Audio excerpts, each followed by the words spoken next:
Apa? A'udzu billahi minasyaitonir rajim. Bismillahirrahmanirrahim. Keluar. Alif Lam Mim. Dzalikal kitabu la raiba fih hudal lil muttaqin alladzina yu'minuna bil ghaibi wa yuqimunas sholata wa mimma razaqnahum yunfiqun walladzina yu'minuna bima unzila ilaika wa ma unzila min qablik wa bil akhirati hum yuqinun ulaika ala hudam mir rabbihim wa ulaika humul muflihun. Innal ladzina kafaru sawa'un 'alaihim a'anzartahum am lam tunzirhum la yu'minun. Khatamallahu ala qulubihim wa ala sam'ihim wa ala absarihim ghishawatu wa lahum azabun azim. Wa minan nasi man yaqulu amanna billahi wa bil yaumil akhir wa ma hum bimu'minin. Yukhadi'una Allaha walladzina amanu wa ma yakhda'una illa anfusahum wa ma yash'urun. Fi qulubihim maradun fazadahumullahu marada walahum azabun alimum bima kanu yakzibun. Sadaqallahul azim. Sadaqallahul azim. Masya Allah. Assalamualaikum. Waalaikumsalam. Selamat pagi, saya Valen, ini Irianda. Boleh gabung sini dong, Ya. jangan jauh-jauh. Jadi oke, Zaida sama Bunda Maya. Ada Zaida dan juga Bunda Maya. Aduh, biasa. Itu tadi kalau misalnya saya lihat itu memang ada, ya bukan seperti bahasa isyarat ya, tapi itu adalah gerakan-gerakan untuk gimana menentukan gerakan, misalnya ada gerakan yang gini, terus ada yang gini, itu apa artinya? Oh sebelumnya ini tadi surat yang dibaca adalah surat Al-Baqarah 1-10. Ini Anda udah hafal belum?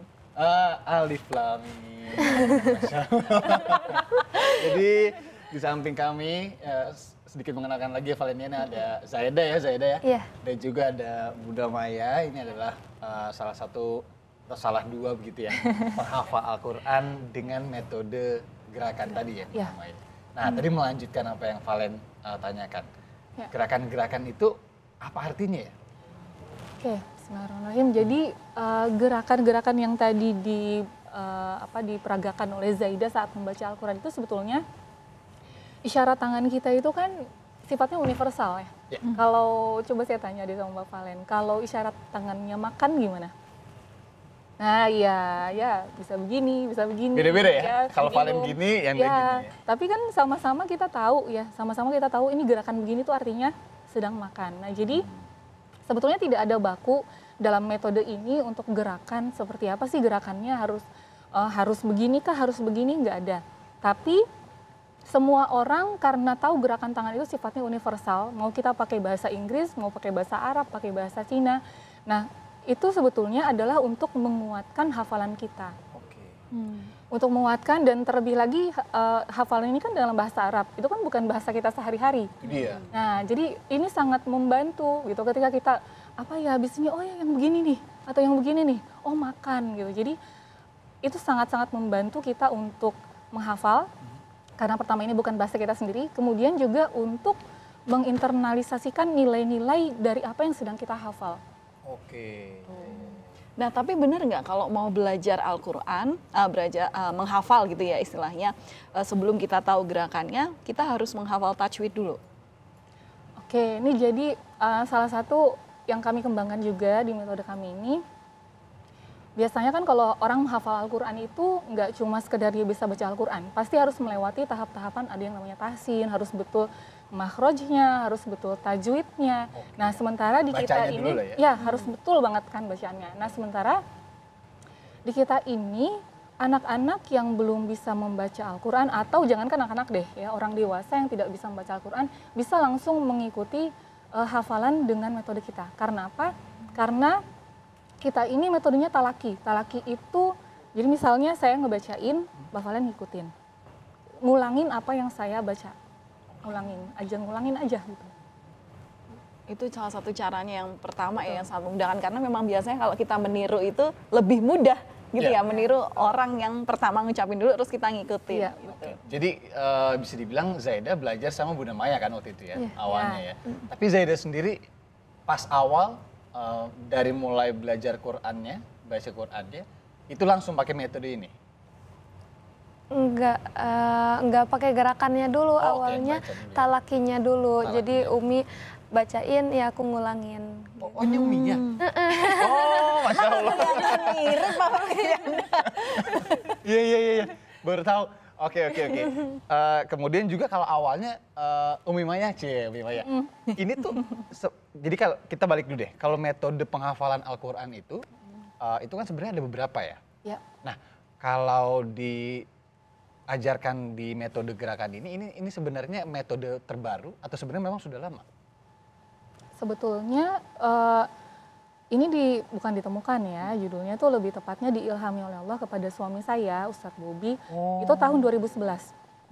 Jadi tahun 2011 awalnya tuh memang ijabah doa ya, jadi suami saya kepingin Allah kasih dong saya ini ilmu untuk ngafal Quran bisa mudah. Itu di Mekah waktu itu di Multazam doanya. Ketika lagi pendidikan di sana? Bukan, lagi umroh. Oh, lagi umroh atau umroh. haji ya, saya lupa deh. Nah, terus doa begitu, kemudian kok tiba-tiba terucap, kenapa saya buat diri saya sendiri ya ilmunya gitu. Lalu langsung bernazar, kalau saya punya ilmu ini Allah kasih untuk menghafal Quran secara mudah, saya akan bagikan ini ke seluruh umat muslim yang mau menghafal. Nah, jadi metode itu sendiri sebetulnya juga ilham dari Allah ya, yang ngajarin langsung Allah, karena ya suami saya juga nggak pernah melakukan penelitian, nggak pernah melakukan apa, tapi tiba-tiba Allah datangkan ilmu ini. Dan dengan ilmu ini rupanya anak-anak dan orang tua, awalnya memang buat orang tua yang tidak pernah bisa, orang tua Ya karena susah menghafal, gampang lupa gitu ya, tuh ya. Betul. Lansia dalam arti? Karena kan pokoknya orang-orang yang udah seumuran kita deh, gitu ya, yang Daya nggak punya memorinya waktu lebih. lagi, yang nggak punya waktu lagi untuk menghafal, yang nggak punya waktu lagi untuk belajar Al-Quran. Dan tadi memorinya udah terbatas karena banyak yang kita pikirin ya. Benar. Nah, awalnya untuk buat Itu beban. Iya tuh. Maaf. Lanjut. Ini awalnya Umi tuh Maya. untuk orang tua malah sebetulnya.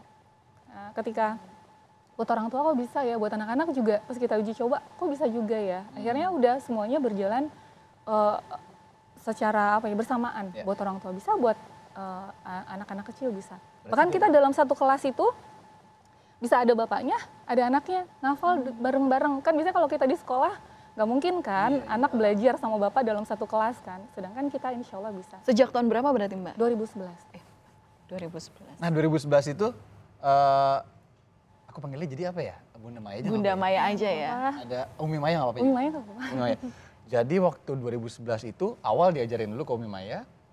Kemudian apakah waktu itu Zaida sudah ini? Enggak, jadi kalau anak-anak kami tuh sebetulnya ngafal tuh udah dari mereka usia 4 tahun ya, ketika bicaranya tuh udah mulai lancar. Iya. Tapi mereka belum pernah saya ajarin sama sekali baca Iqra misalnya. Jadi kayak Zaida aja nih sendiri, dia ngafal Quran itu dari umur 4 tahun, tapi baru bisa baca Al-Quran umur tujuan ya, umur 7 tahun. Oh, Jadi ngafal itu ya dulu tadi. pakai talaki tadi itu Ngafal dulu. dulu ya. Oh, memang harus menghafal dulu. Iya. Tapi sebenarnya kalau untuk jenis-jenis menghafal Metodenya Quran, metodenya itu ada apa aja sih Umi? Kalau dalam dunia penghafal Quran itu biasanya membaca dengan berulang-ulang. Nah di kita juga sama ya, pertama membaca, biasanya mandiri, baca berulang-ulang. Ada juga sekarang yang saya tahu metodenya itu ada yang menggunakan Al-Quran untuk mengingat posisi. Ya misalnya ini ayat segini, jadi visualisasi terus diingat gitu ya, ini posisinya sekian, ayat sekian, bacanya ini. Nah ini kemudian juga termasuk kita, dan metode ini ya kalau bisa dibilang termasuk yang baru-baru ya, karena kalau yang metode yang lama itu hanya mengulang-ulang aja sebetulnya bacanya.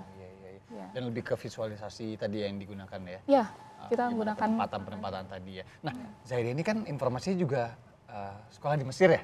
Iya. Belajar. Bukan sekolah Iya. sih.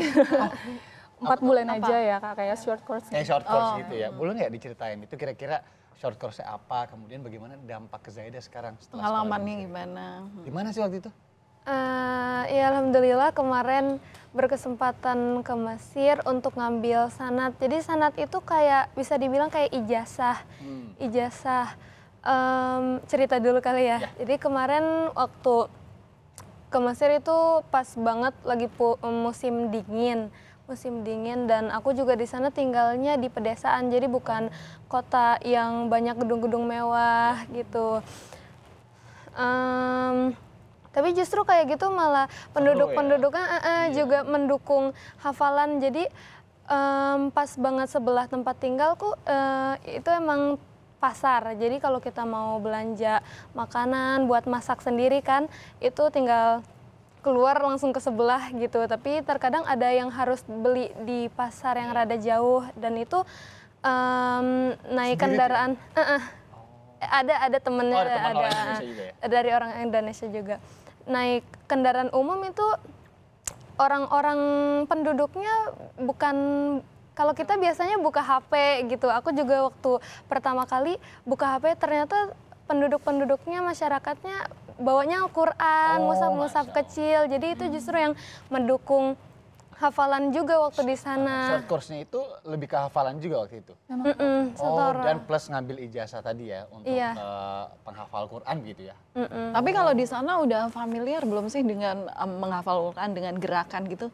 Atau justru Zaida jadi sosialisasi juga di sana? Iya, kalau di tempatnya aku kemarin belajar, aku kasih tahu juga kalau mereka orang-orang Mesirnya ngafal Al-Quran aja, nggak pakai gerakan gitu. Karena kan emang bahasa Arabnya Basically kan mereka. bahasa Arab kan memang. Jadi otomatis juga sudah bisa bahasa Arab untuk ngobrol sehari-hari gitu ya sama mereka juga ya? Atau beda? Beda kan. Karena bahasa Al-Quran sama bahasa Arab Mesir itu lain. Maksudnya kalau Zainnya sendiri akhirnya tertarik juga belajar bahasa Arab nggak? Tertarik, cuman kemarin tinggalnya di rumahnya emang mahasiswa Indonesia semua, jadi kita ngobrol. Cuman kalau sama tukang sayur atau ada Kan terpaksa teman, harus jadi ini kan. paling campur gerakan tangan, nah itu membantu juga kan dari Iya, kita bener udah sih. belajar. Saya tiba-tiba, Bang, gitu kan. Gak ada bang namanya. Abi di sana masih ya? Manggilnya Amu. Oh, Amu. Artinya paman. Paman ya.